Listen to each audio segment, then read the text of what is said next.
Bien, muy bien. Bueno, aquí me quedo, pero me escondo un ratito. Los escucho. Un gusto, Adrián. Un Un gusto, gusto, muchas Hola, señor. gracias. muy buenas tardes, muy buenas noches, muy buenos días. Hay que saludar en todos los horarios porque no sabemos cuándo las personas que se conecten a este video lo van a estar viendo. Los saludo con mucho afecto desde Tucson, Arizona, desde donde estamos aquí en el consulado. Muy contentos de esta tercera sesión del ciclo de la lengua española. Hemos tenido dos maravillosas sesiones. La primera iniciamos con un reconocimiento muy merecido al profesor Alberto Guerrero, porque él inició en 1954 la enseñanza de la lengua española aquí antes de que se terminaran las leyes que todavía hacían segregación racial en los Estados Unidos. Él ya estaba en Tucson, Arizona, enseñando el español. Hicimos un reconocimiento a eso como el español como lengua de herencia. En la segunda sesión con la doctora Concepción Compani, que nos hizo una estupenda presentación también. Y el día de hoy, pues tengo el gusto de presentar a un estupendo podríamos decir generador de contenido, a veces decimos influencers, pero sobre todo un verdadero experto en materia lingüística, que es Adrián Chávez, que tiene un canal en diferentes redes sociales que es estupendo, que se llama No Chávez Nada. Ya con el propio nombre, creo que este juego del idioma es fabuloso. Les recomiendo que lo sigan y les recomiendo también a quienes nos vean en Estados Unidos y en México que tengan sus libros también. Tiene dos libros muy estupendos que me permito recomendar. Uno, el más reciente, se llama el Manual del Español Incorrecto y vamos a hablar de unos temas bien interesantes ahí con él, sobre todo porque desde el principio que hicimos el planteamiento de este ciclo de la lengua española, lo que antes fue la Semana de la Lengua Española en los Estados Unidos y Canadá y que ahora también incluye a la UNAM Cuba, hacíamos una reflexión sobre los formatos y qué importante eran los formatos que nos ayudaran a divulgar la información, a divulgar la ciencia, a divulgar el conocimiento, de manera que alcancemos a públicos que tradicionalmente no se alcanzan. Entonces, además de tener rigor académico en la discusión de estos temas, tener esos formatos que nos permiten llegar a nuevos públicos. Y luego nos llegaron tiempos políticos muy interesantes que se están viviendo actualmente y que vuelven a poner en cuestión el tema del español como lengua de identidad, hasta como forma de resistencia en muchas ocasiones, que las personas que viven en los Estados Unidos saben que el uso de su propia lengua materna o de la lengua de sus padres ha sido pues una forma de resistencia. Yo no quiero extenderme más porque aquí los que saben y saben comunicarlos ya están listos para comentarlo. Nada más voy a dar la palabra a la doctora Catalina Stern antes, la directora de UNAM Tucson, con quien estamos organizando este ciclo, junto con las demás unidades de la UNAM en el extranjero. Así que Catalina, adelante y después escucharemos con mucho gusto a Adrián que nos acompaña en vivo, virtualmente desde la Ciudad de México. Muchas gracias, Cónsul Barceló. Muchas gracias a todos los que siguen en el Zoom. Muchas gracias, Adrián, por aceptar esta invitación. Eh, Como dije al principio de la sesión anterior, desde 2019 se organiza la Semana de la Lengua Española en Estados Unidos y Canadá originalmente. Ahora tenemos el gusto de poder incluir a La Habana, que somos todas las sedes de la UNAM que estamos de este lado del Atlántico. Y para nosotros es muy importante continuar con este ciclo porque como hemos visto, los temas son casi infinitos, casi infinitos.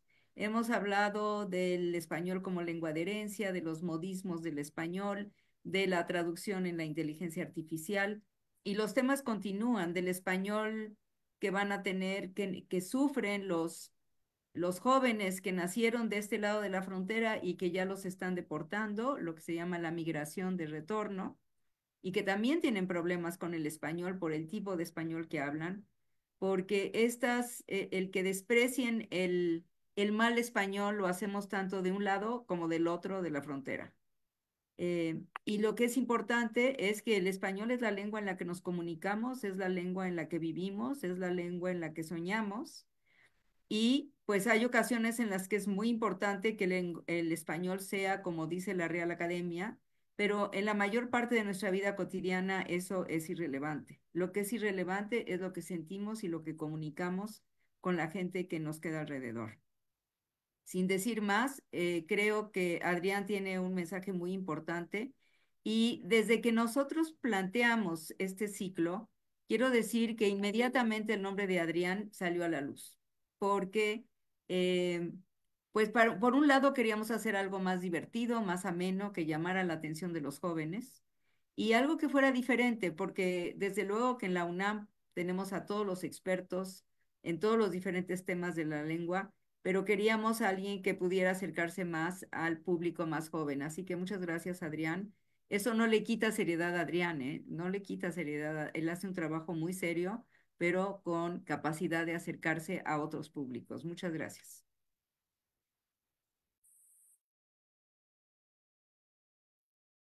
No, al contrario, muchas gracias, gracias a ambos por la presentación y gracias obviamente por la invitación. Y me da mucho gusto estar acá, como bien decían tanto el cónsul como la maestra Catalina, yo en realidad me dedico a la parte de la divulgación, que es la que está, digamos, cerca del gran público.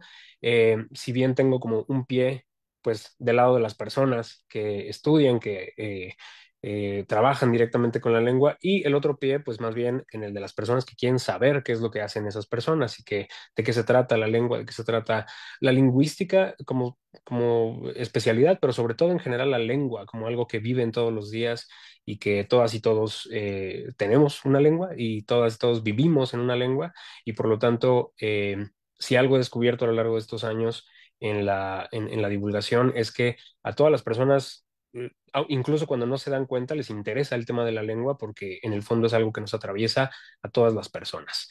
Entonces, pues bueno, muchas gracias de nuevo por la invitación y pues vamos a platicar un poquito del español en Estados Unidos, pero no solamente del español en Estados Unidos, sino el español pues un poco en esta realidad como doble, digamos, como tanto en México como en Estados Unidos y qué pasa con las y los hablantes de esta lengua en distintos contextos y en la interacción entre esos contextos. Pero bueno, denme un segundito para compartirles mi pantalla. Eh, Acá va.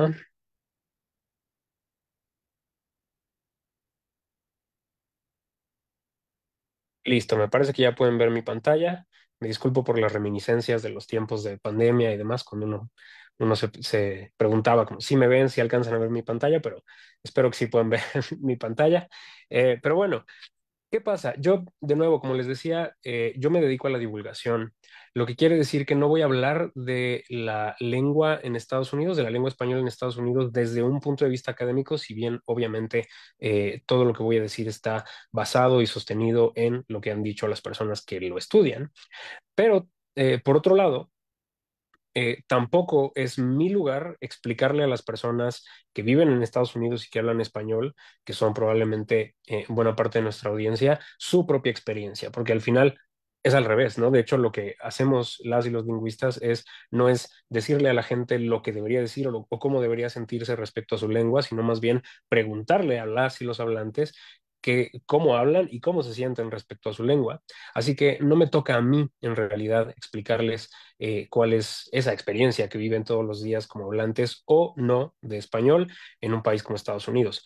¿Qué es lo que sí quiero hacer entonces? Quiero a lo largo de estos 40-45 minutos reflexionar un poco en torno a qué significa hablar español y sobre todo cómo es que nuestras preconcepciones sobre la lengua modifican lo que pensamos sobre hablar, en este caso español, en Estados Unidos y en México.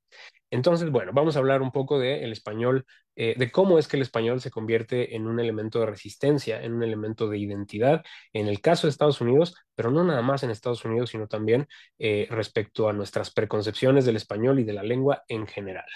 Para eso me gustaría comenzar con un pequeño video, me gustaría que pudieran ver este video de aquí. No sé si se alcanza a escuchar, espero que sí, sí, se alcanza a escuchar. Ah, súper, perfecto. Bueno, lo vamos a ver. No, nosotros no. No lo alcanzan a escuchar. A ver, espérenme un tantito. Mm, Creo que tengo que compartir el sonido. Denme un segundito. Acaba de nuevo.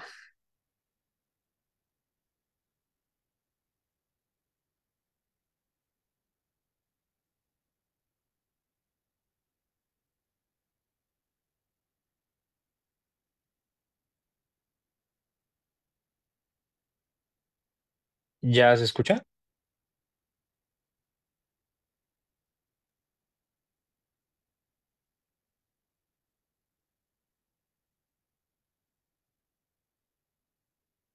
La verdad, no lo estamos escuchando.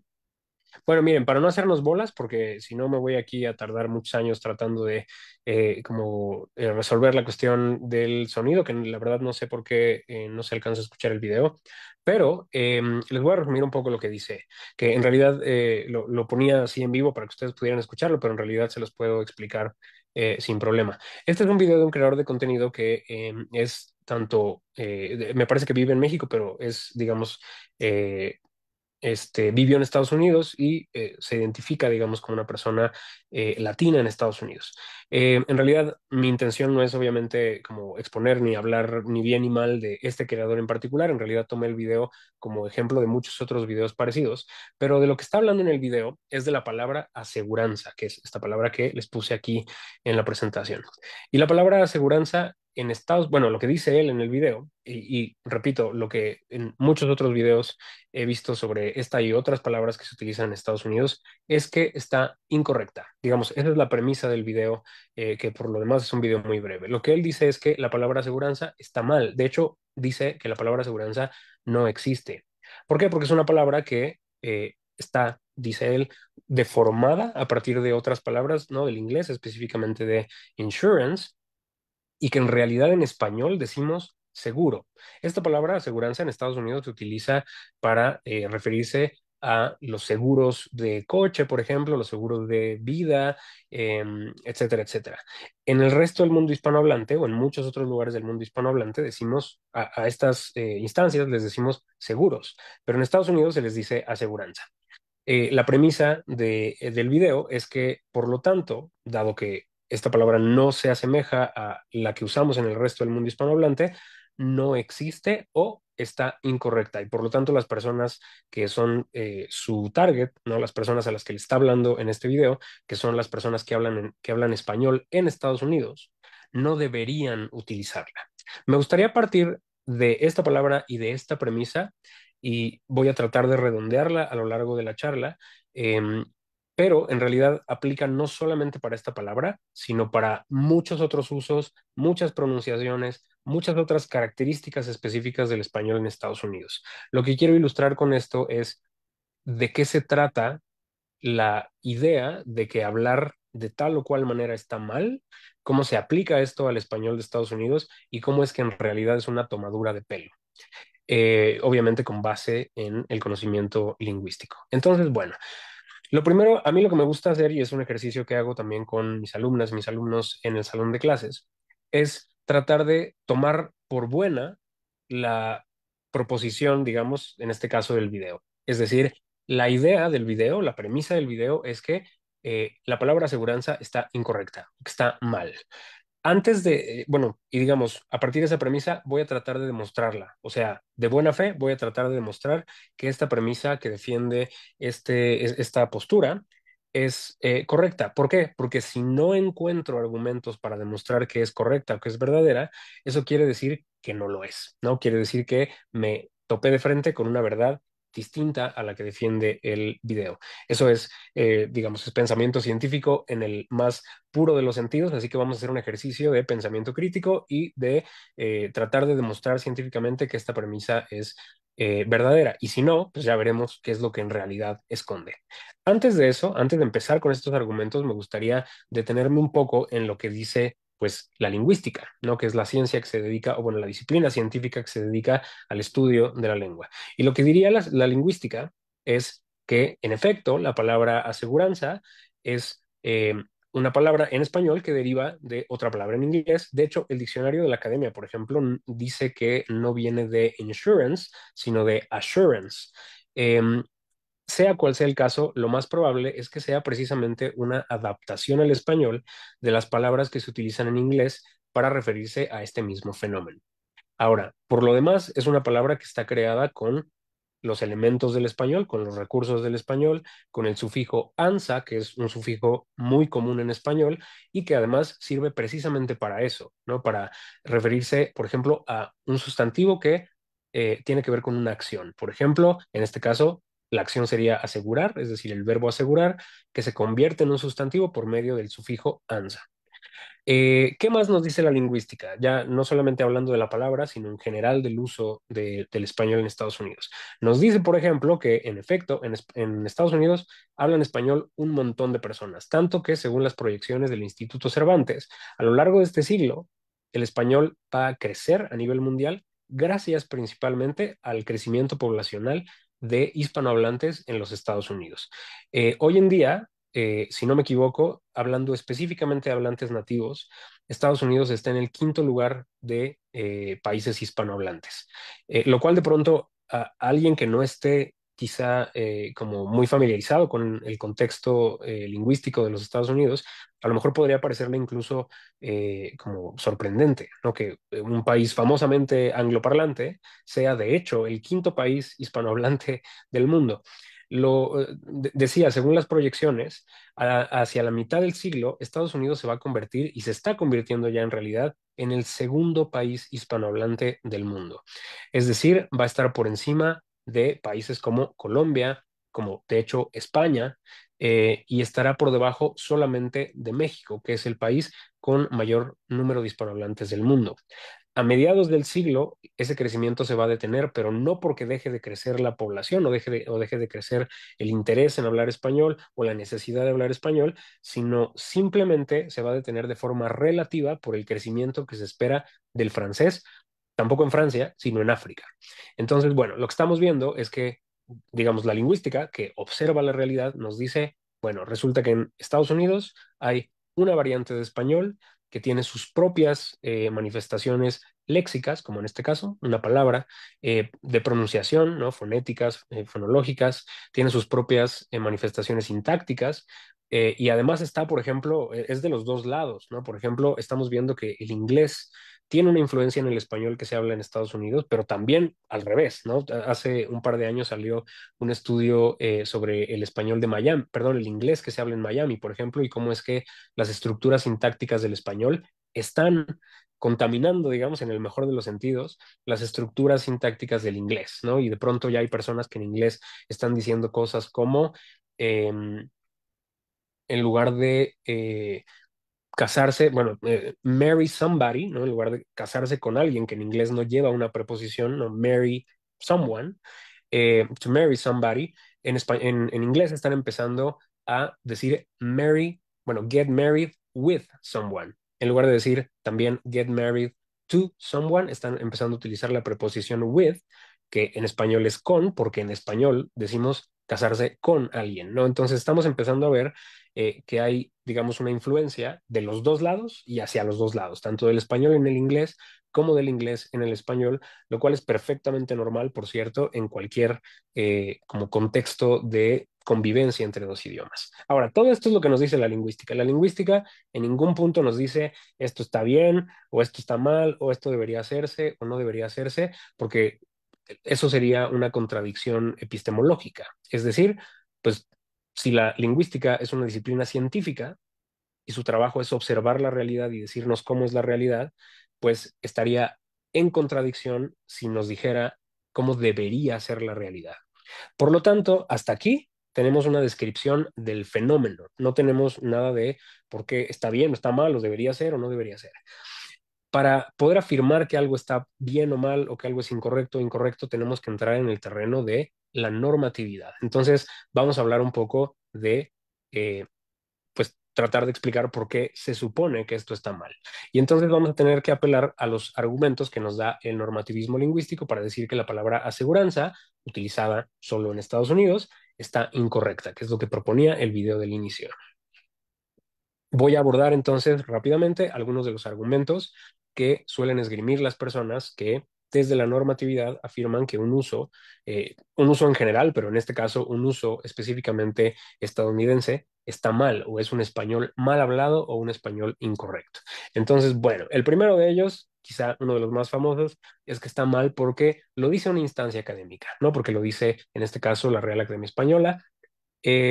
si uno busca la palabra aseguranza, la va a encontrar en el diccionario académico, pero no se refiere a la aseguranza de la que estamos hablando. O sea, no se refiere a un seguro de vida o un seguro de coche o yo qué sé, sino que se refiere más bien a, al concepto de seguridad. Muy probablemente, de hecho, viene acompañada la definición de una pequeña como acotación que dice poco usual, es decir, es una palabra que seguramente era un uso antiguo y que sigue estando en el diccionario, pero que probablemente ya nadie usa. La palabra aseguranza de la que estamos hablando nosotros, que es la que se refiere a los seguros, eh, no está en el diccionario per se. Entonces, una persona podría argumentar que, dado que no está en el diccionario, está incorrecto. Lo cierto es que la propia academia, la Academia Española en particular, y en general la Asociación de Academias de la Lengua Española, en su diccionario afirman que el diccionario no es normativo, es decir, que el diccionario es puramente descriptivo y que además la ausencia de una palabra en el diccionario no implica que ésta esté incorrecta o que esté mal o que no exista, porque la naturaleza del diccionario es generalizadora, lo que quiere decir que va a tener que dejar fuera muchas excepciones, va a tener que dejar fuera muchas cosas que no alcanza a describir. Entonces, eso por un lado. Y por otro lado, este argumento es un poco falaz en el sentido de que no responde a la pregunta de por qué está mal. Responde a la pregunta de quién dice que está mal. Y en eso, en toda regla y cualquier persona que se dedique a la lógica nos podrá explicar que eso se llama falacia de autoridad. Eh, es decir, esta proposición no puede ser verdad solo porque la dice alguien que tiene una cierta autoridad, sino que esa autoridad tendría que explicarnos por qué. Y ya vimos que en este caso la autoridad no nos explica por qué. Todo lo contrario, más bien ha afirmado en muchos contextos que la existencia de una palabra no depende de su presencia en el diccionario. Entonces, bueno, este argumento no nos sirve, así que tenemos que probar con otro más. Otro argumento que suele utilizar la gente para afirmar que este uso en particular u otros usos marginales es que no tiene lógica. Pero ya hablábamos hace un momento, cuando hablábamos de la descripción del fenómeno, que de hecho tiene mucha lógica, tiene bastante sustento en los recursos y el uso de los recursos del español. Tenemos un verbo que, eh, del que se desprende un sustantivo por medio de un sufijo, por cierto, perfectamente castellano, que es ansa, y sigue el mismo proceso que otras palabras, como por ejemplo adivinanza, ¿no? Tenemos la acción, bueno, el verbo adivinar, del cual se deriva un sustantivo con el sufijo ansa. Adivinar, adivinanza, asegurar, aseguranza. Entonces, pues lógica no le falta. Es un verbo de perfecta cepa castellana que está creado bajo las lógicas y la pronunciación y toda la tradición española, bueno, castellana en general. Entonces, bueno, ese tampoco nos funciona. Y además, este argumento tiene otro problema, que es que da por hecho que todo lo que es correcto en la lengua es lógico. Y ese también es un argumento falaz, porque en realidad la lengua está plagada de cosas que no tienen sentido lógico en el más estricto de los sentidos. Si uno defendiera, por ejemplo, que la lengua correcta es la que tiene lógica, pues entonces tendría un problema en afirmar, o bueno, en defender más bien la doble negación, que en español es normativa. Y en otras lenguas, ya no digamos, por ejemplo, el francés, donde además es muy restrictivamente normativa la doble negación, en español es normativa. Yo cuando digo no vino nadie, no estoy diciendo por álgebra, no estoy diciendo que en realidad sí vino alguien porque el no cancela el nadie. Todo mundo sabe que cuando digo no vino nadie, lo que estoy diciendo es que no vino nadie, es decir, que nadie vino. Entonces, desde un punto de vista lógico, eso pues sería bastante problemático, pero resulta que en español es un uso normativo. Entonces, pues no podemos aplicar el criterio a un sector de la lengua y a otro no, porque entonces ya no es un criterio objetivo, ya es un criterio más bien selectivo. Por lo tanto, este argumento no nos sirve tampoco. Vamos a tener que ir con otro más. Otra cosa que suele decir la gente cuando defiende el normativismo es que un uso está mal porque suena mal. Y de hecho, con este uso no es la excepción. Hay personas que afirman que suena feo, ¿no? Que es una palabra que no, pues eso, ¿no? Simplemente hace ruido en los oídos. Esto se escucha mucho, por ejemplo, con usos socialmente marginales. Y que, por cierto, muchos de ellos también se reproducen en el habla española de los Estados Unidos. Por ejemplo, la conjugación aiga o la terminación de la S en el pretérito, por ejemplo, en vinistes, dijistes. Y muchas personas defienden que este uso es incorrecto porque suena feo. Y es un argumento también más o menos fácil de tirar, sobre todo en otros usos, por ejemplo, en el caso de aiga, ¿no? Que uno se preguntaría, bueno, si hay una calidad inherente al sonido y hay usos que suenan bien y otros que suenan mal por una cualidad propia de las combinaciones de palabras y de sonidos, pues entonces también nos sonaría feo un verbo como traiga, o como caiga, o como distraiga, o como cualquier otro subjuntivo que termine exactamente igual que la palabra aiga, pero no es el caso, ¿no? Entonces resulta que parece que nuestro criterio estético es selectivo u obedece a otras cosas. Y exactamente lo mismo pasa acá, ¿no? En el caso de aseguranza, de nuevo, si hubiera un problema con un problema inherente de belleza o de estética en la palabra aseguranza, ese criterio debería ser replicable en otras palabras, como por ejemplo, decíamos ya, adivinanza o acechanza o no sé, acordanza, por ejemplo, o hay un montón de palabras más que terminan en anza y que no nos suenan feo, porque de nuevo parece que más bien hay otra cosa que es la que interfiere ahí en nuestro supuesto criterio estético, que por lo demás, y esto es algo que sabemos mucho, o sea, de lo que tenemos una certeza muy clara en la lingüística, es que no hay un criterio objetivo de belleza en la lengua y que casi siempre lo que percibimos como bello está más bien atravesado por otras cuestiones, sobre todo sociales. Pero bueno, entonces este argumento pues tampoco nos sirve. Queremos en la mejor de la buena fe demostrar que este uso está mal, pero este argumento, si queremos ser honestos, científicamente honestos, pues este argumento tampoco nos va a servir. Entonces tenemos que abandonarlo e ir con otro más. Y este probablemente es uno de los que más atañe al español de Estados Unidos. Alguien podría decir, y de hecho se dice, ¿no? Que los usos, por ejemplo, aseguranza u otros usos del español estadounidense están mal porque son usos minoritarios, que es algo que escuchamos también en México, por ejemplo, respecto al habla de ciertos grupos sociales, sobre todo grupos socialmente marginados o que no tienen acceso a la educación formal, por ejemplo. El problema de esto es que de nuevo nos mete en un problema, porque si aceptamos esta proposición, tendríamos que aceptar también la proposición que la sostiene, la garantía que la sostiene, que es que todo lo correcto en la lengua es lo mayoritario, o viceversa, ¿no? Que lo mayoritario en la lengua es lo correcto. Y esto, de nuevo, nos mete en un problemón, porque entonces cómo vamos a defender todos los usos que consideramos correctos, que la propia academia, que la normatividad lingüística considera correctos y que sin embargo son minoritarios. Podemos empezar por los usos regionales, ¿no? Los manuales de español están llenos de conjugaciones con el pronombre vosotros. No solo están llenos, sino que a veces se ponen primero el vosotros que el ustedes, siendo que solamente el 9% de los hispanohablantes en el mundo conjugan con vosotros. España es apenas el 9% de los hispanohablantes. Lo mismo podríamos decir de la conjugación, perdón, de la pronunciación.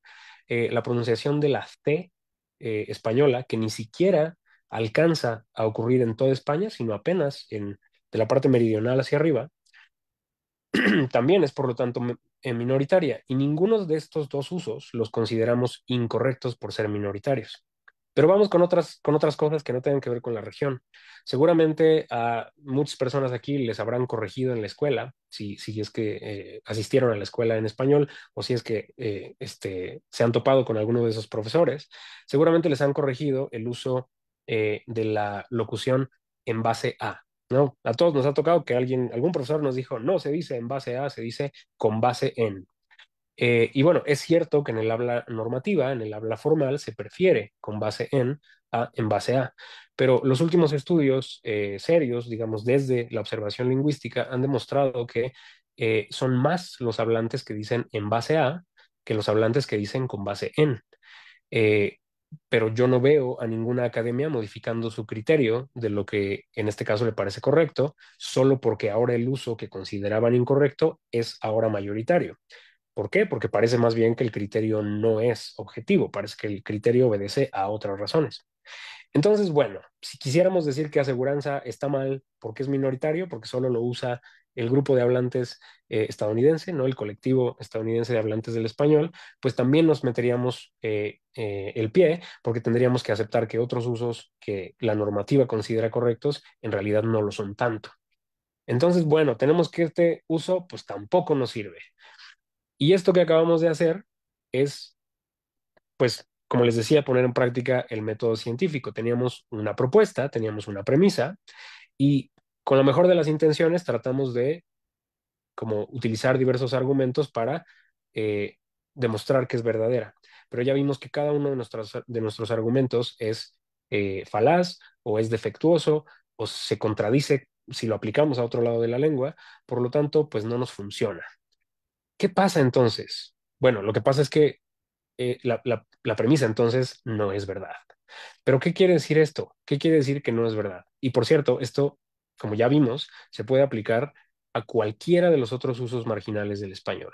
Cuando hablamos de, les decía, ¿no? De los usos socialmente marginales como aiga, hablamos del lenguaje incluyente, por ejemplo, como todes, hablamos de el en base a que les decía, el literal, por cierto, que es algo que está pasando tanto en inglés como en español, ¿no? El uso, este uso novedoso, bueno, ni tan novedoso, tenemos evidencia desde el siglo XVIII en una novela por ahí en el que se utiliza literal de forma metafórica, pero bueno, que parece novedoso. Insisto, tanto en inglés como en español, en México y en Costa Rica, por ejemplo, el verbo ocupar, que se utiliza como sinónimo de necesitar y que a muchas otras personas por alguna razón les causa mucho escozor. Y este mismo ejercicio podríamos aplicarlo a cada uno de los usos marginales de la lengua, a cada uno de los usos presuntamente incorrectos de la lengua. Pero ya vimos que para ninguno de estos aplican los argumentos que por lo general nos da la normatividad. ¿Qué quiere decir esto? Bueno, lo que quiere decir es que tenemos una discrepancia importantísima entre el normativismo lingüístico y la lingüística. Y les prometo que esto tiene que ver con esto que les prometí al inicio del español como resistencia. Sé que me estoy yendo un poco más hacia la parte estrictamente de esta diferencia entre el normativismo y la lingüística, pero les prometo que vamos a llegar ahí. ¿Por qué? El normativismo, o más bien la lingüística, como ya decíamos, pues tiene como objetivo y como razón de ser la observación de la realidad. Y ya, punto, ¿no? Ya vimos que están los usos y la lingüística nos puede explicar, pues, de qué se trata, cómo llegamos ahí, cuál es la estructura, cuál es la historia, cuál es el grupo de hablantes que lo utiliza, y ya. La lingüística no juzga y no tiene ni el tiempo ni las facultades para decirnos por qué algo es bueno o malo. En cambio, el normativismo sí lo hace. La normatividad, o más bien, digamos, la normatividad puede tener sus usos en contextos, en algunos contextos educativos, en contextos de resistencia. Voy a llegar ahí, pero en general el normativismo por lo general se trata más bien de mantener, de sostener una estructura social, es decir, de producir un habla estándar ideal. Ya vimos que rara vez sostenida en criterios objetivos científicos, sino más bien en criterios de autoridad, criterios históricamente coyunturales, criterios de, no sé, por ejemplo, de cuáles son las obras literarias como más importantes de la época, o quiénes son los hablantes que se consideran los mejores hablantes o los mejores ejemplares de la lengua, pero no tiene nada que ver con un criterio real, objetivo, lingüístico, sino más bien con un criterio social. Por lo tanto, el normativismo se trata, pues, de eso, de sostener estructuras sociales, de crear una división entre hablantes de primera, es decir, las personas que hablan bien y las personas que hablan mal, o sí, digamos que tienen diversas formas de hablar mal una lengua. Entonces, aquí es donde entra la cuestión del español en Estados Unidos, porque ¿cómo se traduce esto en el contexto de las y los hablantes de español en Estados Unidos? Bueno, si el normativismo se trata de sostener estructuras sociales, pues en Estados Unidos el normativismo es como el colchón que sostiene una doble discriminación. Eh, ¿Qué es lo que pasa con las personas que hablan español en Estados Unidos? Que por un lado se les discrimina y se les margina por no ser hablantes, ya no digamos competentes, sino más bien no ser hablantes originales o no ser hablantes lo suficientemente como meritorios, ¿no? Por este esencialismo de del inglés. Es decir, están en Estados Unidos y se les condena a la otredad porque no son suficientemente estadounidenses o no son suficientemente angloparlantes, digamos, ya sea por su ascendencia, ya sea por elementos que no tienen que ver tanto con la forma de hablar, sino con cómo se ven, la gente con la que se relacionan, etcétera, y ya no digamos, decía, su ascendencia.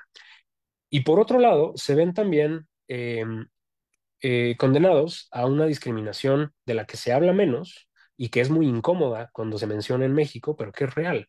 Y es el hecho de que una vez que regresan, o por ejemplo, hoy en día lo vemos en las redes y en la comunicación mediática, incluso si no regresan, cuando se expresan en español, vemos que hay una discriminación también desde los países hispanohablantes, en los que también se les condena a una otredad y los deja como una especie de limbo, ¿no? Porque no son hablantes de inglés lo suficientemente meritorios, pero al mismo tiempo tampoco son suficientemente competentes o no se les considera suficientemente competentes o suficientemente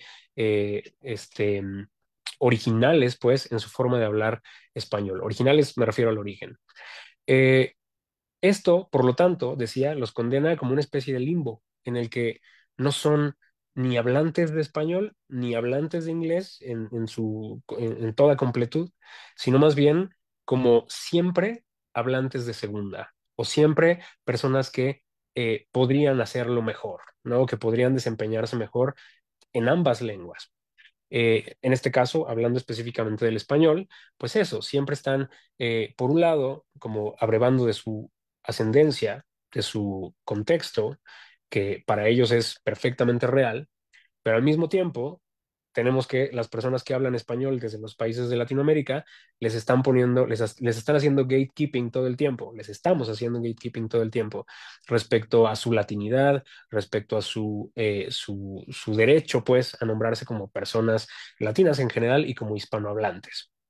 Y esto obviamente lo que hace, lo que provoca en las personas es lo mismo que provoca el normativismo en otros contextos. Si lo vemos, por ejemplo, en el contexto estrictamente mexicano, las personas que hablan variantes sociolectales, es decir, que en sus contextos sociales, en sus contextos también regionales, hablan una variante de español que no es la estándar, que no es la culta, cuando llegan a la escuela, su variante se reprime. Y al reprimir su variante de español, lo que se está reprimiendo es parte de su identidad, es, digamos, la manifestación de quiénes son en su contexto, de cómo hablan las personas que los educaron, de etcétera, etcétera. Eso pasa en México y nos pasa todo el tiempo, porque en México también, ¿no? Hay una versión estándar de la lengua que además sospechosamente, ¿no? Coincide con la del centro del país, la de las ciudades importantes, etcétera, etcétera. Eh, y por lo tanto, a cualquier persona que, ya no digamos en la escuela, sino que al llegar a la escuela, desde chiquitos, se descubre que hablan una variante distinta, esa variante se empieza a reprimir para que se ajusten a la variante estándar o a la variante que se considera culta.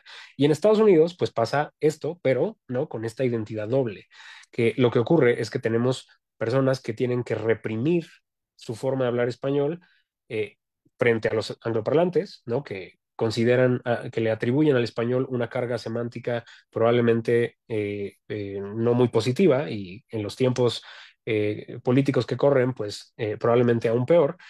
Y por otro lado, se enfrentan a un dique, digamos, que todo el tiempo les está diciendo, no eres suficientemente buen hablante porque tu forma de hablar está contaminada por el inglés, porque dices aseguranza, que es una palabra que no existe, en lugar de decir seguro como el resto de nosotras y nosotros, ¿no? Entonces, eso es lo que provoca el normativismo lingüístico y lo que me gustaría ilustrar es más bien cómo es que si queremos desactivar como esta cuestión de doble discriminación, pues tenemos que probablemente desmantelar nuestro pensamiento normativista. Por otro lado, pues la lingüística lo que dice es, pues esto es lo que está pasando. Lo que pasa en Estados Unidos es que la lengua está infundida, hablando de infusiones y de test, etcétera, que la lengua está infundida por la identidad de las personas. Y esto no me lo inventé yo, esto tampoco es una frase cursi, pues, como para hacer sentir bien a las personas, esto es parte, está en la médula, digamos, de la lengua. Lo decía el famoso sociolingüista William Labov, recién fallecido hace poquito. Él decía, a él se le considera el padre de la sociolingüística. Y él decía que a él no le gustaba el término, no le terminaba de gustar el término sociolingüística porque él le decía nada más lingüística, porque no le parecía que hubiera forma de separar a la sociedad de la lengua. Lo dicen también los sociolingüistas brasileños que hablan mucho de este tema, como Marcos Baño, como Sirio Pocenti. Ellos explican cómo es que la lengua está intrínsecamente ligada a la identidad. En Estados Unidos lo dice, por ejemplo, John McWhorter, que es un lingüista eh, que además es una persona negra y que habla mucho desde ese lugar de enunciación. Explica cómo es que en el caso de Estados Unidos, por ejemplo, en el caso del inglés, el African American Vernacular English, al estudiarlo, uno detecta cómo es que la lengua y la identidad van de la mano. Entonces, lo que observamos desde la lingüística es eso, que la variante de español que ocurre en Estados Unidos, lo que es una manifestación de lo que las personas viven ahí, de la convivencia entre ambas lenguas, de la contaminación, insisto, cuando digo contaminación no lo digo en el mal sentido, sino de la contaminación, de la influencia mutua entre ambas lenguas, y pues eso, ¿no? Entonces, en este contexto, cuando hablamos de el español como resistencia, pues estamos hablando del español, de que hablar español es un acto de doble resistencia. Es un acto de resistencia, digamos, de forma quizá ahora más evidente, en el sentido de que hablar español como manifestación de esa identidad de las personas que hablan español, que son descendientes, por ejemplo, de familias latinas que viven en Estados Unidos. De nuevo, esto no se los tengo que explicar yo.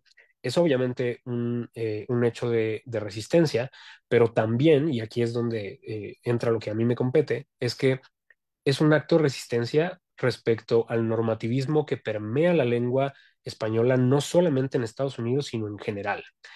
Eh, el crecimiento del español en Estados Unidos, la reivindicación del español en Estados Unidos, es parte medular del crecimiento del español en el mundo a lo largo de este siglo. Entonces, para desmontar la idea de que el español de Estados Unidos está mal dicho, ¿no? Para desmontar la idea de que aseguranza no se dice porque se dice seguro, lo primero que hay que hacer es desmantelar nuestros prejuicios normativistas y empezar a ver el español como lo ven las y los lingüistas, es decir, con curiosidad. Empezar a ver el español que se habla ya con esa curiosidad infantil de decir qué es lo que está pasando y por qué está pasando, cómo es que las y los hablantes de allá empezaron a agarrar los sufijos del español para crear nuevas palabras, como por ejemplo aseguranza, ¿no? Entonces, bueno, quería cerrar solamente aludiendo a la palabra Spanglish, ¿no? No quise lanzar esta charla hacia el lado del Spanglish, porque de nuevo, me parece que es algo que muchos estudiosos de lo que han hablado, que están en el contexto fronterizo o, ¿no? Del español en Estados Unidos, y no quise como yo adjudicarme ese lugar, pero quiero poner más bien no tanto el Spanglish como tal, sino la palabra Spanglish como un ejemplo de esto que con lo que me gustaría cerrar. Y es que en 2012 todavía, bueno, de hecho no todavía, en ese año, la palabra Spanglish, así como está escrita aquí, eh, entró al diccionario de la academia, al diccionario de la Asociación de Academias de la Lengua Española. Y la palabra, así como la ven acá, se definía con esta definición que les pongo aquí, ¿no? Decía del inglés, obviamente en inglés nació la palabra, que es Spanglish, y es la fusión de Spanish y English, ¿no? Que son español e inglés respectivamente. Y la definición decía como sigue: modalidad del habla de algunos grupos hispanos en los Estados Unidos, en la que se mezclan, deformándolos, elementos léxicos y gramaticales del español y del inglés. Y si ustedes han seguido esta charla, y si ustedes me han escuchado hablar en redes, y si ustedes están familiarizados con la lingüística y con la tarea de la lingüística, hay una palabrita de esa definición que probablemente les hizo ruido. La palabra es, obviamente, deformándolos, porque parecería que hay una forma correcta, hay una forma ideal y que lo que hacen las y los hablantes en Estados Unidos es torcerla. Pero ya vimos que, por ejemplo, la palabra aseguranza pues no es ningún torcimiento, es una palabra que nació con los recursos del español.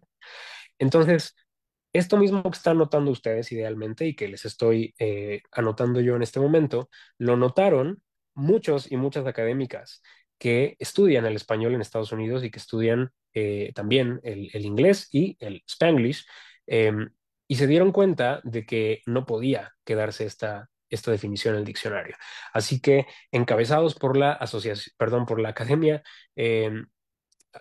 Norteamericana de la Lengua Española, la ANLE, que es la academia que corresponde a los Estados Unidos, así como existe la Academia Mexicana de la Lengua, la Real Academia Española, y así como cada país hispanohablante tiene su academia, pues los Estados Unidos, al ser el quinto, próximamente segundo país hispanohablante del mundo, tiene su asociación, que es la Asociación Norteamericana de la Lengua Española.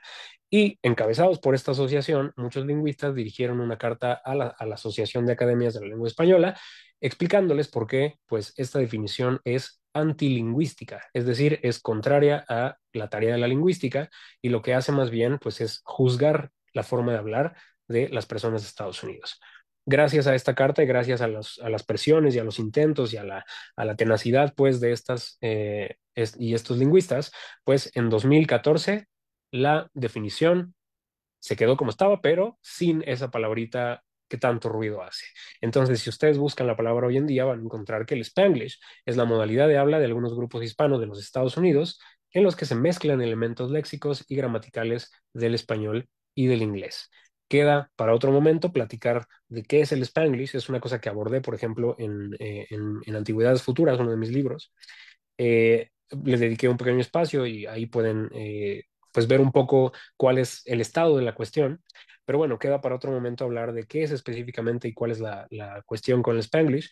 Pero por ahora, hablando específicamente del español que se habla en Estados Unidos, y de lo que significa hablar español en Estados Unidos para la lengua en ese país, pero también para la lengua en su conjunto, ¿no? Como parte del mundo hispanohablante, pues bueno, queda este ejemplo de cómo es que se resiste a la normatividad, cómo es que, eh, digamos, si la normatividad no es una cuestión lingüística, sino social, combatir el normativismo, o como yo le digo, la normativitis, que es como esta ideologización de la normatividad, es también un hecho político y es también un hecho, eso, de resistencia.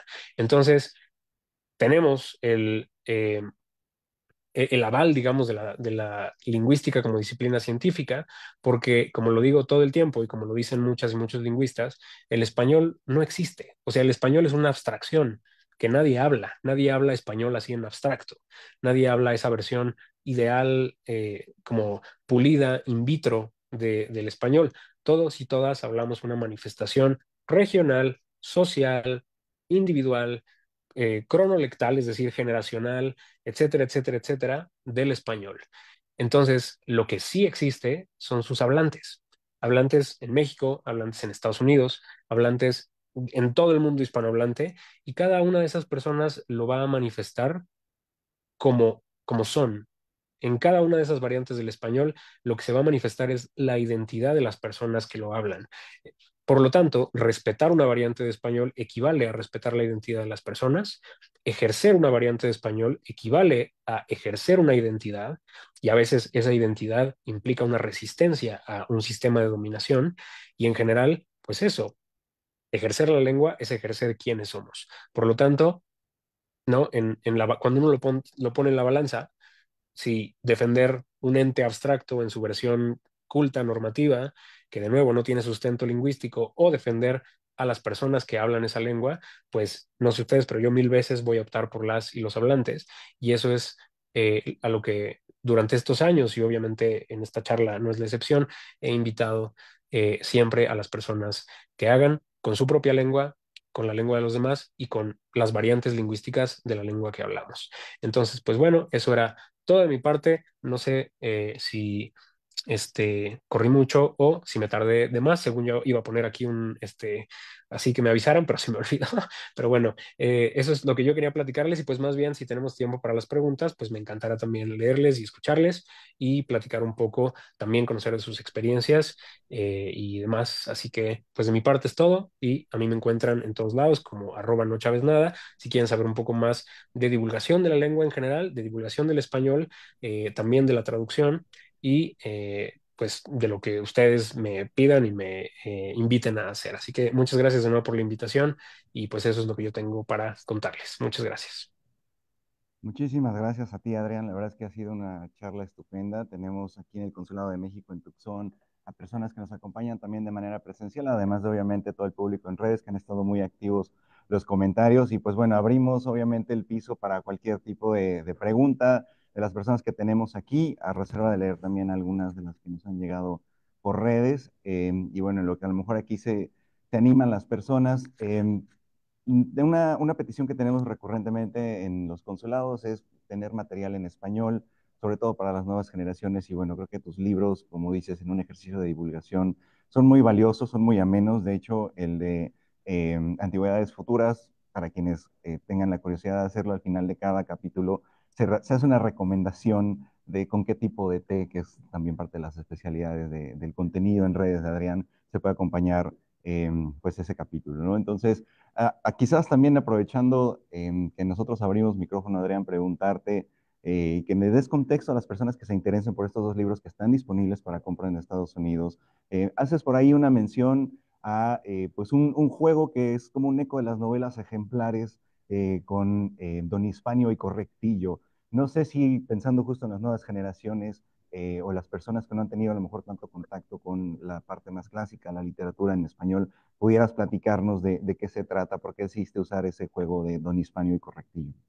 Claro, sí, en los dos libros, tanto en el manual, muchas gracias por la pregunta y por el cierre.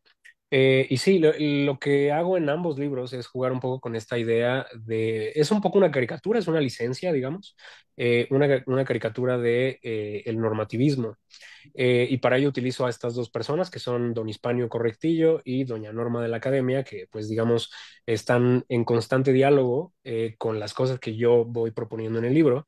Y lo que hacen pues más bien es un poco lo que hicimos hace rato, como tratar de defender las posturas desde el normativismo y hacer pues lo que el normativismo mejor sabe hacer, que es perder.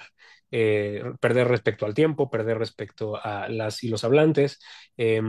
Y bueno, un poco, pues la idea es jugar precisamente con esa idea de la normatividad y también un poco, pues reírnos, o sea, reírnos de las doña Norma de la Academia y los hispanios correctillos que tenemos en la cabeza, ¿no? Porque al final el libro y el trabajo de divulgación, no solo el mío, me parece, sino en general el trabajo de divulgación lingüística, no se trata digamos, de nuevamente marginar a las personas o tratar como de hablar mal de las personas que se acercan a la lengua desde el normativismo, porque la gran mayoría de las personas accedemos a la lengua por ahí, porque es la única opción que tenemos, ¿no? Cuando fuimos a a la educación básica, la lengua que nos la enseñaron desde el normativismo. No nos explicaron por qué, pero eso fue lo que nos explicaron.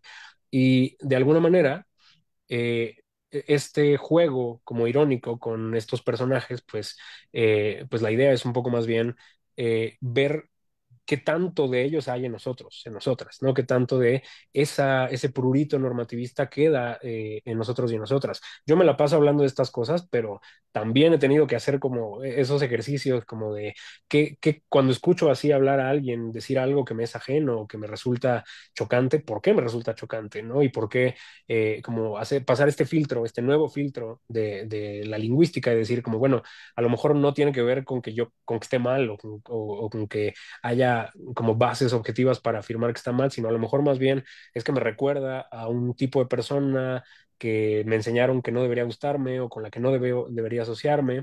Y bueno, un poco pues de nuevo, la idea es hacerlo desde el humor y desde no desde lo regañón, que es algo que es, digamos, una larga tradición de la forma de estudiar la lengua, sino más bien desde, como decía hace rato, desde la curiosidad. Para mí, eso es algo que digo en los libros. Para mí el normativismo se cura con curiosidad, ¿no? Y se cura el normativismo se cura aprendiendo de lengua. Entonces, creo que la curiosidad es lo que neutraliza el pensamiento normativista y lo que le da sobre todo la bienvenida a la diversidad, que al final la lengua no puede existir sin diversidad. Y eso pues es un poco la idea. Oye, estoy seguro que el humor siempre es una estrategia didáctica muy interesante y el peluche de Edgar Allan Poe, que también estamos viendo al fondo, estará de acuerdo. Eh, a reserva de que alguien se anime aquí en el consulado, tenemos una pregunta de redes que me permito compartirte y es, ¿qué retos enfrentan las comunidades bilingües al preservar el español frente a las políticas de asimilación lingüística? Pues yo creo que el reto es el que enfrentan todas las lenguas que están en un contexto minoritario, ¿no? Creo que el principal reto es eh, la utilidad. Creo que vivimos bajo como la primacía de la utilidad. Hay un libro muy lindo que se llama La utilidad de lo inútil, de un autor italiano que se llama Nuccio Ordine, que es un gran libro y lo recomiendo no solamente para esto, sino en general, pero lo cito constantemente precisamente por eso, porque bueno, vivimos en un mundo, y en particular en Occidente, no se diga en los Estados Unidos, vivimos en un mundo dominado por la utilidad y por la idea de productividad y lo que no sirve no debería existir o lo que no sirve no se prioriza, etcétera. Y creo que el gran problema y el gran reto de las lenguas que son minoritarias o que incluso sin ser minoritarias o sin ser realmente pequeñas, como en el caso del español, que lo habla muchísima gente en Estados Unidos, son más bien lenguas que se perciben como marginadas o que a veces se marginan de facto. El gran problema a veces no es la resistencia, o más bien, uno puede hacer una resistencia desde su ejercicio de la lengua española, pero donde se pone complicado es donde aparece el peso social de hablar la lengua. No tanto porque te lo prohíban, no tanto porque, no sé, a veces sospecho, porque de nuevo este no es mi contexto, pero sospecho que a veces es más fácil plantarle cara a quien, por ejemplo, desde la anglofonía te discrimina por hablar español. A veces quizás es más fácil eso. Donde está difícil es a la hora de decidir si enseñarle a tus hijos o a tus hijas a hablar español, porque sabes a lo que se van a enfrentar, ¿no? Entonces, y ahí es donde empieza como a acechar esta idea de utilidad, esta idea de, bueno, pero es que pues lo importante es que hablen inglés y tal, que por otro lado no son opciones excluyentes, ¿no? Pero se presentan como tales, porque obviamente uno empieza a priorizar lo que es útil, uno empieza a priorizar quizá en un sentido de protección, aquello que le va a servir más, perdón, a las personas que queremos. Y quizá donde realmente está la resistencia es en recordar eso, que no toda utilidad es a corto plazo, que no todo lo útil es bueno y que muchas veces lo inútil, lo que consideramos inútil en realidad es una manifestación de nuestra identidad y que esa identidad a veces sí podemos hacer cosas por mantenerla, ¿no? Yo, obviamente toda proporción guardada, insisto, yo no puedo hablar desde ese lugar de enunciación, pero sí me pasa, por ejemplo, en los videos, que a veces utilizo usos lingüísticos que son míos, es decir, de mi contexto, que a lo mejor no necesariamente son normativos. Y la gente me lo echa en cara, ¿no? Y me dice, ¿cómo es que tú hablando de la lengua dices tal, tal, tal? Y lo que yo siempre digo es, yo hablo como quien soy. Algunos de esos usos son normativos, algunos no, pero mi forma de hablar eh, no va a estar moldeada en función de las susceptibilidades del normativismo ni de las personas que consideran una lengua mejor que la otra. Entonces, bueno, a veces creo, insisto, no tengo la solución, pero creo que ahí es donde está el ejercicio, ¿no? En la reivindicación de la identidad, a veces no necesariamente a costa, pero sí en paralelo al costo social o al costo emocional que pueda tener. Perfecto, Adrián. Y un poco en esa línea tenemos otra pregunta que además creo que es muy relevante porque viene de una maestra que nos escribe en redes. Es un comentario un poco largo, me voy a permitir leerlo. Es, estoy enseñando español a hispanohablantes en Estados Unidos y algunos estudiantes me comentan que quieren dejar de hablar Spanglish. Personalmente no veo nada de malo en que usen Spanglish, ya que es una forma natural de comunicarse entre diferentes culturas. Sin embargo, tengo la responsabilidad de enseñarles las reglas del español estándar. ¿Cómo puedo equilibrar el respeto por su forma de hablar con el enfoque de la enseñanza del idioma formal? ¿Qué estrategias podrían ayudarles a sentirse cómodos mientras mejoran su español? Es una gran pregunta y esto sí es algo a lo que de lo que puedo hablar, digamos, también desde la experiencia docente.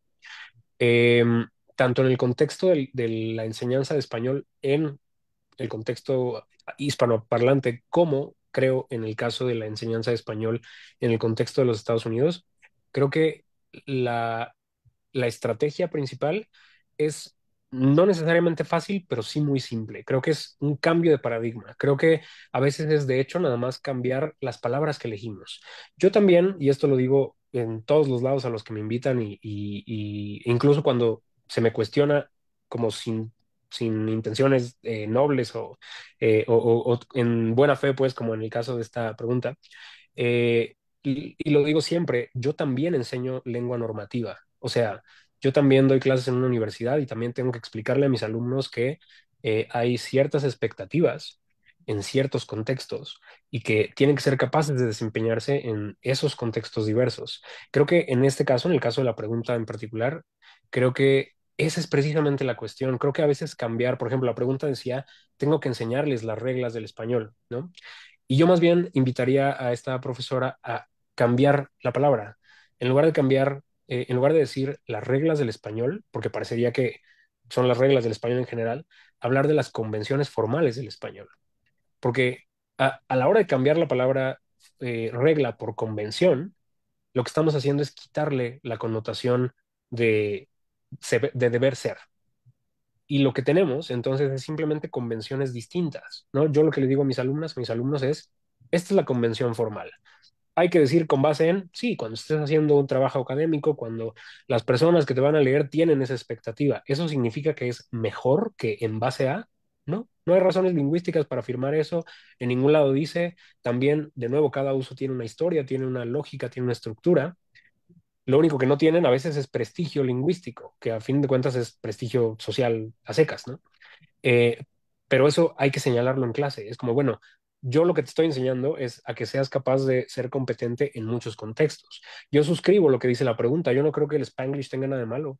Al contrario, como desde la lingüística me parece muy interesante. O sea, creo que dice Ilan Stavans, que es un estudioso del Spanglish, que el Spanglish es como el jazz, ¿no? Que es algo que cité en el libro, porque tiene esta cualidad no solamente como de espontaneidad y de creación improvisada, sino también porque se va acercando de la periferia hacia el centro. Y lo que quiero decir con esto es que a mí me resulta interesante desde la lingüística, pero además creo, suscribo que no tiene nada ni de bueno ni de malo, es un fenómeno lingüístico que está ocurriendo. Lo que a nosotros, nosotras como profesores nos toca es más bien orientar al alumnado respecto a en qué contextos es ideal hablar de tal manera. Una persona competente comunicativamente hablando no es la que conoce mejor el habla formal, es la que es capaz de desempeñarse en un espectro amplio entre la informalidad y la formalidad. Por eso es que cuando aprendemos un idioma nos gusta tanto aprender groserías, ¿no? Porque, pues, o sea, quiere decir que estamos aprendiendo a hablar mal, ¿no? Estamos aprendiendo lengua, pero estamos aprendiendo el espectro completo de la lengua, no nada más la lengua formal, y creo que lo mismo tendría que aplicar hacia nuestra propia lengua. Entonces, creo que va por ahí, al menos eso es lo que a mí en mi práctica docente me funciona. Muchas gracias, Adrián. Tenemos espacio para una última pregunta antes de también darle la... Ah, tenemos, de hecho, una pregunta presencial. Vamos a dejar la pregunta redes por la pregunta presencial. Adelante, por favor. En la segunda sesión, Adrián, que tuvimos una plática de la doctora Concepción Compani, se me quedó muy grabada específicamente una cosa que ella dijo. Los humanos somos seres valorativos, que se oye muy bonito, pero en realidad lo que quiere decir es que somos juzgones, somos criticones. Y una de las cosas que juzgamos y criticamos es la manera en la que alguien más habla. Entonces yo, y es algo que tú consistentemente estás manifestando en tu canal, muchas veces lo que hacemos en México es juzgar a los indígenas por cómo hablar en español, juzgar a la gente pobre, juzgar a la gente, en fin, usamos el idioma para juzgar. Y luego viene este tema que me parece muy bien que, en efecto, pues intentemos no nada más darle un utilitarismo a la lengua, pero en muchas ocasiones el ser bilingüe, el hablar español, te sirve mucho y hace que te paguen mejor. En los Estados Unidos y en México también hablar dos idiomas te puede permitir acceso a un mayor salario. No obstante, esta parte normativa de la lengua en los sectores profesionales sí suele ser un determinante. Es decir, depende cómo hables, se considera si es adecuado que entres o no entres a un círculo. Entonces, ¿cómo podemos un poco reconciliar, más allá de que socialmente tengamos conciencia de esto, cómo pudiéramos reconciliar un poco la idea? Tú bien lo dijiste, ¿no? Se les va explicando a las personas un poco qué significa y cómo hablar en cada lugar. No obstante, es bastante difícil ya para quien no lo tiene como lengua materna, hablarlo bien como para todavía distinguir sus diferentes usos. Es una reflexión sobre cómo reconciliamos tantas cosas, siendo que los humanos somos valorativos, es decir, juzgones. Sí, muchas gracias, gracias por la pregunta. Eh, Yo creo que más que reconciliar, hay que Per- abrazar. Ah, Perdón, perdón, Adrián, creo sí. que perdón, hay un seguimiento que te quiere hacer la audiencia. Ah, ok, claro, sí, sí.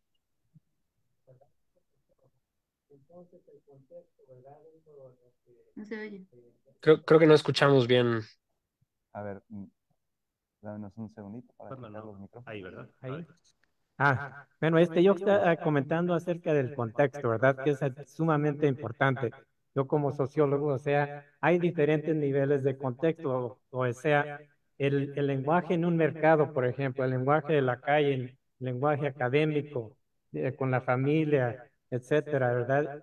Como comentaba el cónsul y también tú, Adrián, el contexto es sumamente importante. Entonces, el lenguaje académico, por ejemplo, en una universidad o como comentabas, para escribir un artículo, para una revista académica, un libro académico, el contexto, ¿verdad?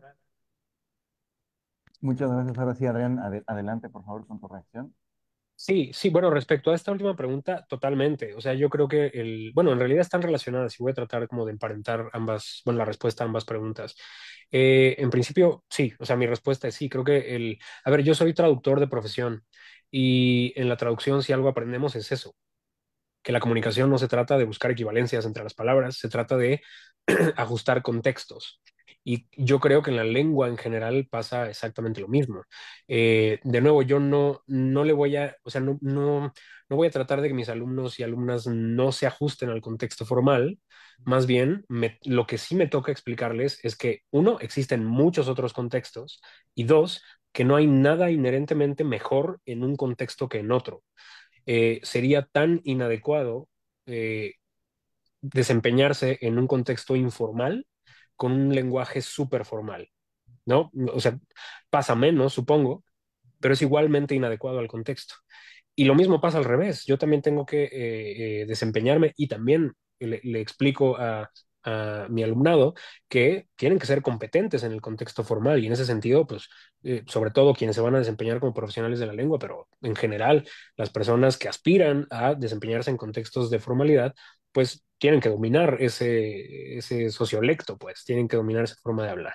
Y para emparentarlo un poco con la pregunta anterior, decía yo que creo que más que reconciliar ambas cosas, hay que aprender a abrazar la contradicción, porque la realidad tiene la mala costumbre de ser muy compleja y ambas cosas pasan al mismo tiempo, ¿no? El hecho de que la identidad se manifiesta en la forma de hablar y que esto puede ejercerse como resistencia y toda esta parte muy bonita de la que hablé, y al mismo tiempo esos contextos formales y esas expectativas y esa tendencia al juicio, ahí están y además están en lugares de poder, ¿no? Por lo que si uno quiere congraciarse o siquiera sobrevivir a esos contextos de dominación o a los sistemas en los que nos desenvolvemos, pues hay que aprender a navegarlos. Y eso es contradictorio de alguna manera, sí, es verdad también, ¿no? Y hay que aprender cómo navegarlo. Lo que yo siempre digo, y con esto espero responder la pregunta, es que primero, un poco lo que ya decía, ¿no? Creo que es importante visibilizar otros contextos porque en el fondo el sistema de dominación se sostiene en confundir la diferencia con deficiencia. Ese es todo el deal, ¿no? De la normatividad, en que se confunda la lengua estándar con la lengua en su conjunto y se invisibilicen otras versiones de la lengua o se marginen otras formas de la lengua. Entonces, el primer elemento de resistencia es visibilizar la diversidad, visibilizar y reivindicar la diversidad lingüística. Y por otro lado, lo que yo digo es pues este no es un trabajo, o sea, no nos va a tocar a nosotras y a nosotros verlo resuelto. O sea, creo que este trabajo es lento y al final lo resumo en pues no es una anécdota, supongo es más bien como una hipótesis, ¿no? De algo que me pasa seguido, que las personas en redes sociales me preguntan como, bueno, pero cuando la gente salga, por ejemplo, la gente hablando, ¿no? De las personas que se están educando todavía bueno, que están en un contexto escolar, cuando salgan al mundo y se encuentren con un jefe que les va a pedir un poco lo que tú ilustrabas, ¿no? Cuando se enfrenten a un contexto en el que les van a exigir qué tal o los van a juzgar por tal, eh, lo que yo siempre digo es, ok, entonces estás de acuerdo en que hay que formar generaciones de futuros jefes y futuras personas que estén al frente de esos sistemas que no reproduzcan esa lógica, ¿no? Porque al final de pronto creo caemos en el mundo realismo, ¿no? En esto de el mundo real es tal, tal, tal.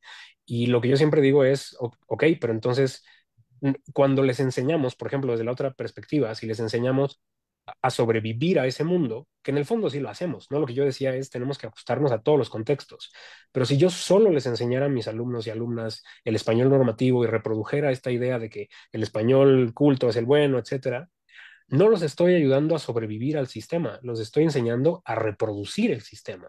Entonces, de que va a seguir habiendo personas y manifestaciones de ese sistema, por supuesto, y probablemente yo me voy a morir y va a seguir habiendo, ¿no? Pero mi chamba, y creo lo he dicho en muchos contextos, el de las personas que nos dedicamos a la lengua, porque yo no digo nada nuevo, al final lo que yo digo es lingüística 1.0, pero por alguna razón las personas que sigan la lingüística y que se dan cuenta de estas cosas no lo dicen en voz alta, ¿no?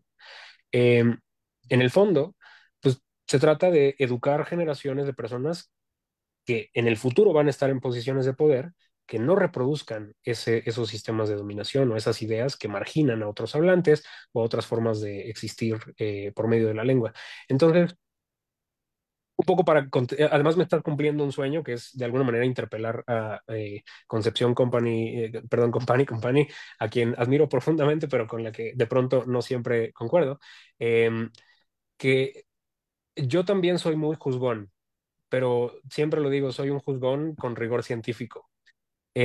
Por lo tanto, si no encuentro en el rigor científico bases para ser juzgón, pues mejor me callo.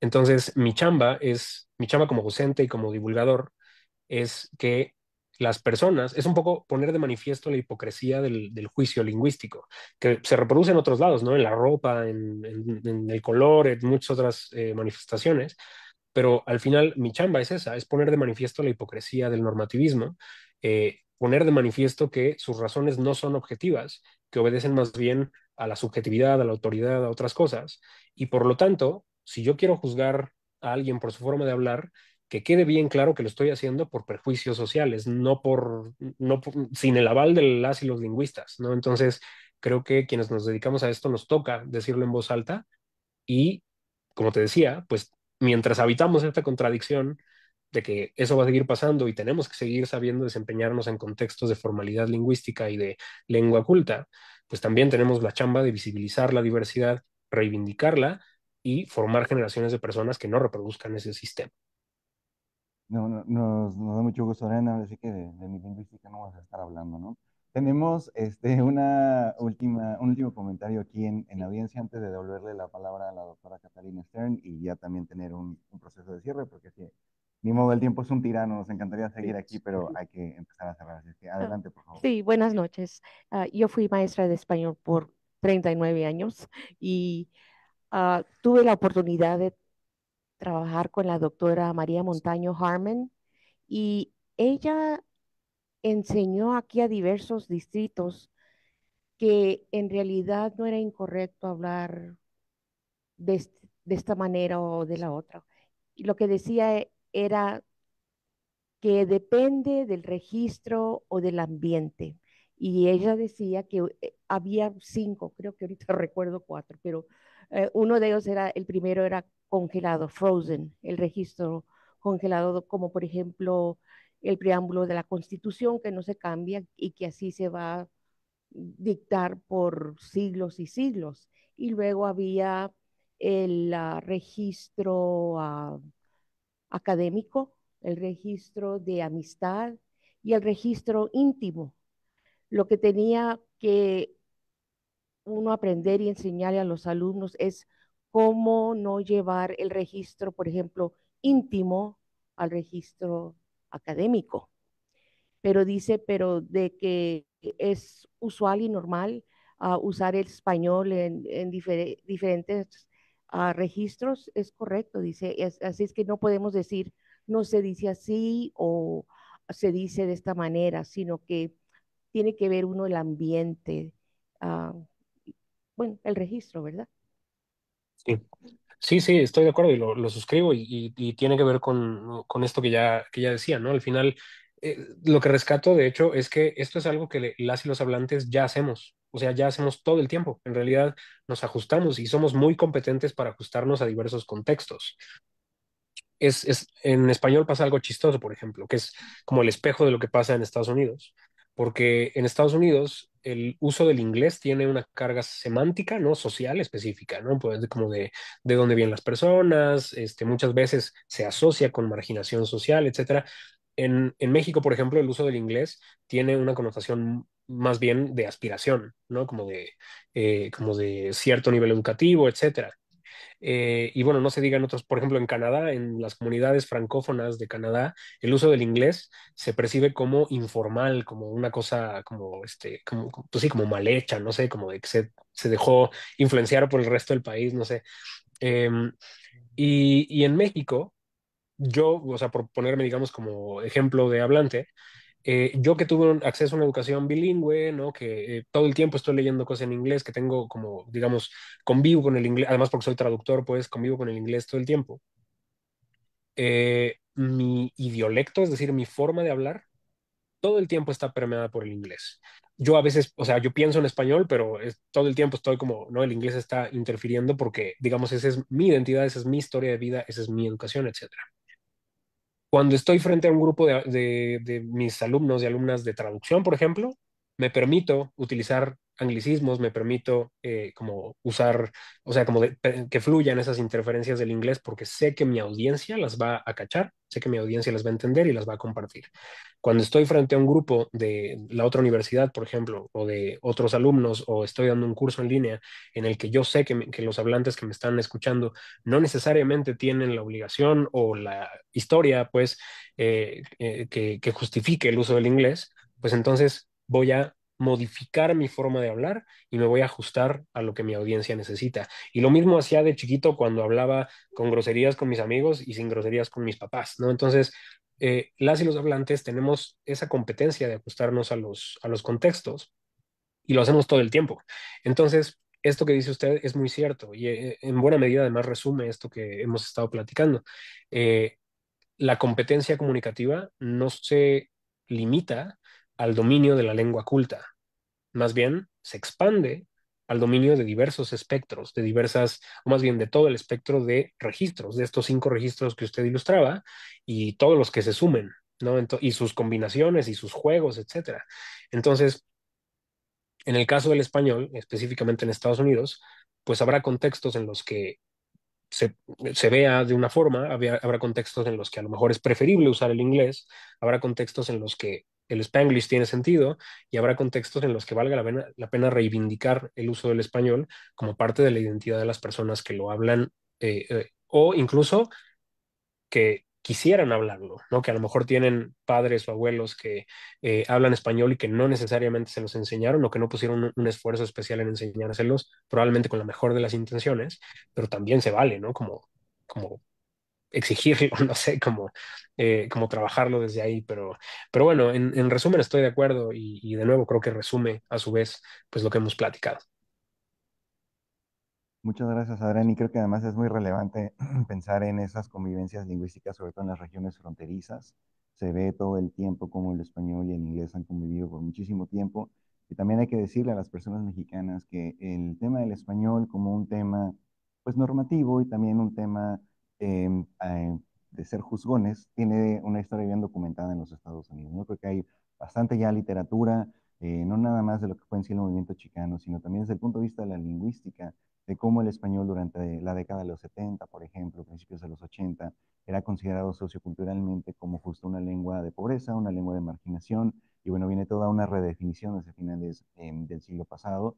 Ahora con redes sociales la convivencia es todavía más, más continua y nos da lugares a ya reconocer incluso fenómenos como el Spanglish de manera formal y con estudios también muy formales, ¿no?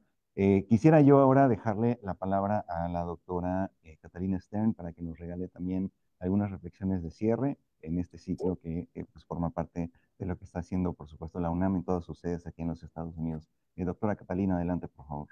Pues muchas gracias. Gracias, Adrián, por una excelente charla. Creo que todo lo que dices es sumamente interesante y nos hace reflexionar porque somos criticones en todo, no nada más en la lengua.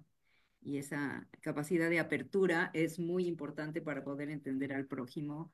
Y hablaste de la otredad, que es uno de los problemas más graves que tenemos ahorita, es aceptar al otro y no sentirlo tan otro, sino como parte de lo que somos. Voy a hablar rápidamente, hay 3 comentarios que quisiera, bueno, el doctor Madrazo nos felicitó, pero creo que felicitó a todo mundo. Jacqueline dice, hablar español se ha vuelto un acto de manifestación y valor. Gracias por la conferencia. Clau dice, muchas gracias por la conversación. El gran trabajo nos hace falta hacer como educadores. Falta por traer lo que falta que hagamos los educadores de la lengua española en las aulas. El hablar de las variedades socioculturales. Dice después, lo interesante es que pocos saben que hay estudios lingüísticos sobre el Spanglish que presentan que esta mezcla de códigos no es aleatoria. Me parece súper interesante que efectivamente la doctora Compani comentó que había que hacer más estudios sobre Spanglish y se disculpa que no pudo venir a tu conferencia, por cierto, pero me pidió la grabación. Así es que Muchas gracias. muchas gracias. Espero que de verdad que nunca vamos a acabar de hablar lo suficiente del español. Gracias al Consulado de México en Tucson, que además yo no te conocía, muchas gracias en particular al cónsul Lee, a los 2 cónsules que te conocían bien, y gracias a todos por su presencia, gracias a UNAM Boston que hizo una maravillosa participación, tuvo una maravillosa participación. Y creo que es importante abrir estos espacios porque, eh, pues porque más allá de la formalidad está todo lo que ustedes han mencionado, ¿no? La importancia del respeto, la importancia de la inclusión. En la Universidad de Arizona, algo que he aprendido es que la inclusión es un tema fundamental en toda la parte educativa y es parte del formato en el que la variedad, la diversidad y la inclusión están en todas las aulas, o al menos tratan de que estén en todas las aulas, y así forman a los profesores que de aquí van a dar clases a las primarias, secundarias y preparatorias. Muchas gracias a todos. Ya nos tomamos un montón de tiempo. Creo que podríamos seguir platicando, pero también es hora de cerrar. En Boston ya es tardísimo. Así es que muchas gracias, doctor Laguna, por seguir aquí. No sé qué hora es en La Habana, pero gracias a todos. Los Ángeles y nosotros todavía es buen tiempo. Paula, pues ahí Las va. 9 de la noche, Katy. Muy bien. Paula, también ya es tarde, ya son las 8, así que muchas gracias por seguir aquí. Pero gracias Gracias. a ustedes. Muchas gracias y hasta Muchísimas luego. Gracias, Es un gracias. gusto, y bueno, les invitamos a todas las personas a que nos sigan en este ciclo que está organizando la UNAM en los Estados Unidos, en sus diferentes sedes, también en Canadá, con el tema del español. Y pues bueno, Adrián, si te parece, para cerrar y antes de hacer el tradicional sorbito, que es como tu benchmark en redes, me gustaría simplemente cerrar leyendo la primera página, es decir, cerrar con la apertura del libro de Antigüedades Futuras, que es una frase, perdón, que pues dedica justamente a Adriana, a quienes van a tener la oportunidad de disfrutar su texto, que es para quienes aman su lengua por lo que es y no por lo que debería ser. Así es que con eso, estimado Adrián, muchas gracias, doctora Catalina Stern, y los dejamos a quienes nos vieron en redes con un sorbito. Muchas gracias, gracias doctora y gracias a los cónsules. Hasta luego. Dios.